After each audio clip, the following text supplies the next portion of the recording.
जिरा धनियाँको डुटो यी म्यारिनेट गर्ने गरेको छु मैले चाहिँ आफ्नो आफ्नो स्टाइल हुन्छ बेसारहरू यहाँ हालिसकेको छ यसलाई म्यारिनेट गरेर करिब 30 मिनट्स राखिन्छ नुन आफूलाई कस्तो ठिक लाग्छ त्यो गर्दा हुन्छ 2 स्पुन जति दही पनि हालिएको छ मैले यो कलर खोर्सानी यो पिरो छैन तर यसलाई चाहिँ मैले कलरको लागि मात्र राखेको हो म्यारिनेट हुन करिब 30 मिनट्स जति चाहिँ म्यारिनेट हुन राखिदिनुपर्छ मैले यसलाई थालमा खनाइसकेको छु त्यहाँबाट र यसलाई म चाहिँ फ्रिजमा 30 मिनट्स जति म्यारिनेटको लागि राख्दैछु यो प्याज र क्याप्सिकमहरू यसलाई काटेर रेडी गर्दैछु यो तिनटैको काटेर रेडी गरिसकेको छ मैले यहाँ 3 कप्स जति राइस लिएको छु यो चामल चाहिँ म थोरै पानी हालेर बसाउँदैछु पुरै पाक्नु हुँदैन आधा जति पाकेपछि टेस्ट फ्लेभर दिनको लागि मैले अलिकति पिस अफ यो नोनी घिउ हालेँ साथमा हाफ स्पुन जति मरिच पाउडर हाल्दैछु यसलाई तपाईँहरूले भरे हाल्न पनि सक्नुहुन्छ आफ्नो स्टाइलले बनाउन पनि सक्नुहुन्छ मेरो चाहिँ म यसरी बनाउँछु यसलाई आगो अन गरेर 15-20 मिनट जति पाकेपछि आजको बिरयानी हामी यो कराईमा बनाउँदैछौँ ब्राउन हुँदैछौँ हामी प्याजलाई राख्नेछौँ लगभग हाम्रो चामल रेडी हुन आँटेको छ यतिखेर म यो कालो अलैँची र हरियो अलैँची दुईटा कुरा यहाँ एड गरिदिँदैछु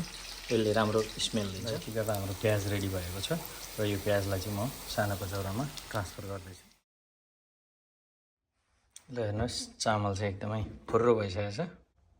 ओहो मलाई त मगमग आउन थालिसकेको थियो ल अघि म्यारिनेट भएको चिकन मैले लिइसकेको छु यहाँ थोरै मैले यो चिकनको लागि मात्रै भनेर थोरै प्याज हालेँ यसमा अदुवा लसुनको पेस्ट अगाडि यसैमा पेस्ट बनाएर म्यारिनेट गर्दा नि हुन्छ त्यो चाहिँ मैले यो चाहिँ अलिक डिफ्रेन्टली गरौँ भनेर त्यो यसपालि गरिनँ मैले त्यसमा म अदुवा लसुनको पेस्ट यसरी कुच्याएर सिलौटोमा कुच्याएर बनाएको लगाउँदैछु यो हेर्दाखेरि चाहिँ रेडी भइसकेको देखिन्छ किनभने अलिअलि रातो रातो भइसकेको छ अब हामी चिकन लाउँदैछौँ यहाँ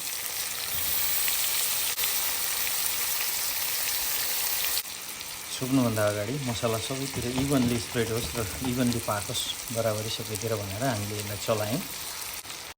हेरौँ कतिको पाक्दैछ यहाँ यो रफ्तारमा पाकिरहेकै छ यो चिकन यतिको पाकिसकेपछि तेजपत्ता यहीँ खर्याउँछु अलैँची हालेँ अब 2-4वटा यहाँ पनि हाल्दैछु यसो गर्दाखेरि यो अघि नै गर्न पनि सकिन्छ र मैले चाहिँ यो आफ्नो स्टाइलले चिकनले पाकिसकेको सङ्केत गरेको छ यतिको चिकन यतिको भइसकेपछि अब हामी यो अघि काटेर राखेको क्याप्सिकमहरू यहाँ हलैसँगले लगाउनेछौँ यसलाई एकछिन चलाउने र अब पालो चामल पनि टक्क यहाँ माथिबाट हालिन्छ लेयर गरेर यो हाफ लेयर एक राउन्ड चामलले कभर गरिसक्यो अलिकति रहेको छ यो चाहिँ हामी फेरि प्याज हालेपछि फेरि एड गर्नेछौँ अब पालो अघिको खर्याएको प्याज हाल्ने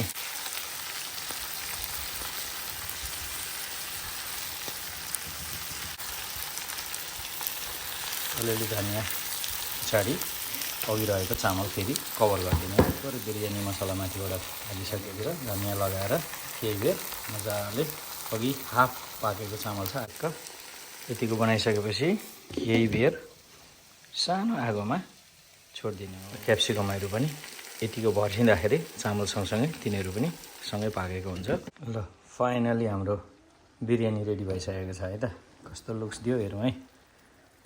वाह साथीहरू तपाईँहरूलाई पनि यसरी बिरयानी बनाउन मन छ भने यो चाहिँ मेरो स्टाइलले हो आफैले बनाउन पनि सक्नुहुन्छ हस् त थ्याङ्क यू बाई